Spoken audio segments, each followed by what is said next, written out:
Our media, thank you for joining Pregame availability with head coach GM Derek Fisher. We'll start with Doug Feinberg of the Associated Press. Hey, Derek, happy 4th to you, man. Hi, Doug. Thanks, man. You as well. Thank you. So obviously it's a big game, but you have the side story of the Samuelsons playing against each other the first time. I mean, is that something you're aware of as a coach? Maybe you play Carly a little bit today just so they can match up or something from that standpoint, if possible? Yeah, no, I think, it's wasn't really like a game plan type of thing in terms of the two of them matching up, tonight, but just a great story.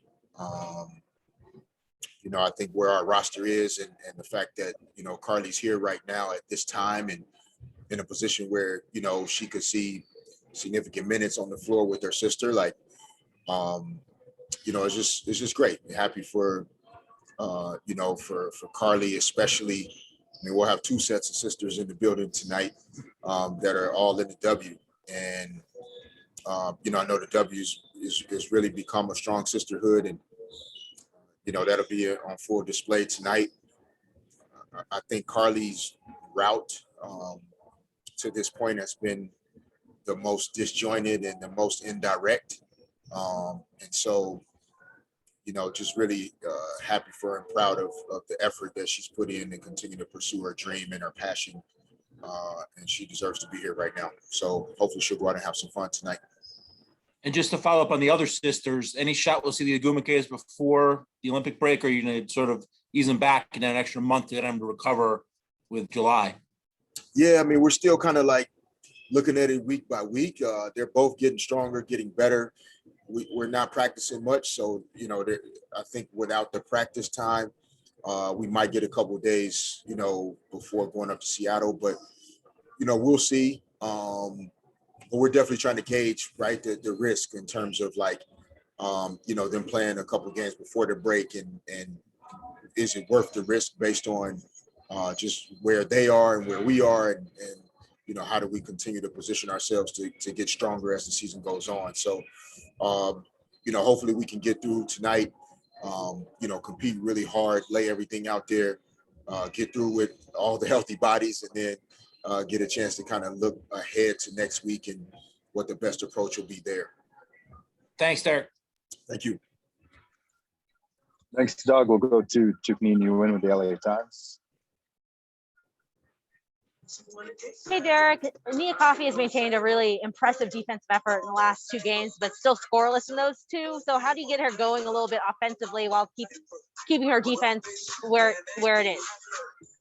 Yeah, I mean, it's always kind of funny to me when whether I'm watching games or listening to folks describe a player struggling offensively or not getting opportunities offensively in terms of their production. And I'm not implying that that's what you're saying, but I mean, if you're playing the type of minutes that Nia's playing and you get 3 shots in 28 minutes or 4 shots in 30 minutes, I mean, it's almost like zero. It's like getting up to bat one time in a Major League Baseball game in 9 innings.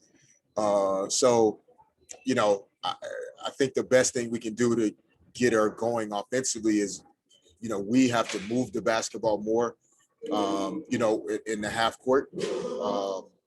And that's really important. Like we, at times, because of our ability to get downhill with our penetration off the dribble, we're squeezing through, 2 or 3 defenders to get the ball up to the rim. And a lot of times we should be driving that basketball to draw defenders and kick it out to an open teammate for that may have a better opportunity. So that'll help Nia. That'll help all of our players if we get off the ball quicker when we see a second defender show up.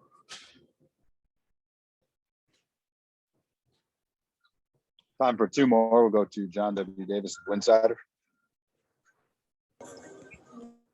Hey, Coach, how are you? I'm good, John. How you doing? I'm doing well today. Happy 4th of July. Wanted to ask you about this. So it seemed like the players seem to appreciate the take it 3 minutes at a time approach. Is that something you're going to consider to do? Are you considering doing that today? Yeah, I mean, I think that has to be the mentality we maybe try and stick with the rest of the season. And, you know, a lot of that credit, you know, doesn't even belong, you know, to me or to us or to them. Like we, you know, because of our history and our legacy, like we have some, you know, we have access to people that, you know, a lot of teams, you know, may not at times. And so, you know, we've had the opportunity to have different conversations with folks. And I think, you know, our players really connected to that concept. And, you know, it's something we're going to just try to, you know, lean on so that we disconnect ourselves from viewing wins and losses as the only barometer to what you're doing as a team on the court.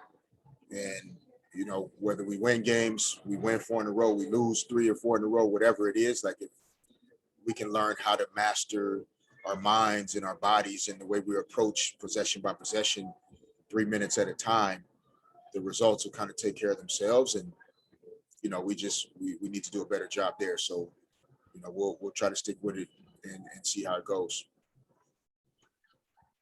I'm Amna Suban with the LA Daily News. Hey, Coach, how are you? Good. Amna, how are you? I'm doing well. So obviously Christy out again. Can I just get a little bit clarification on what her injury is? Obviously it's an eye injury, but is she in any concussion protocol after taking a hit to the face? Hold on, say it again. It kind of mumbled a little bit at the end. Oh, no worries. Is she in any concussion protocol after getting hit in the face? Oh, no. No, she just, I mean, her stitches are still in. And I think, and now correct me if I'm wrong, I think on Tuesday, I think that's the soonest that her stitches can come out. Like she had a pretty decent laceration there above the eye. And so she, you know, she has some swelling and some discoloration. So you know, any face, you know, head injuries, like you're saying, not concussion related, but just really taking the additional time necessary to make sure that she's good, and you know, doesn't have those stitches pop out or get hit and have to start all over again. So, you know, we'll get through tonight's game, kind of see how that lines up, you know, for any possibilities, you know, playing into this week, you know, making sure that she gets a chance to get back out on the court and make sure her conditioning is staying where it needs to be. And so we'll see after we get, you know, past tonight what her outlook is, but she is not in any concussion protocols, et cetera. Thanks, everyone. Thanks.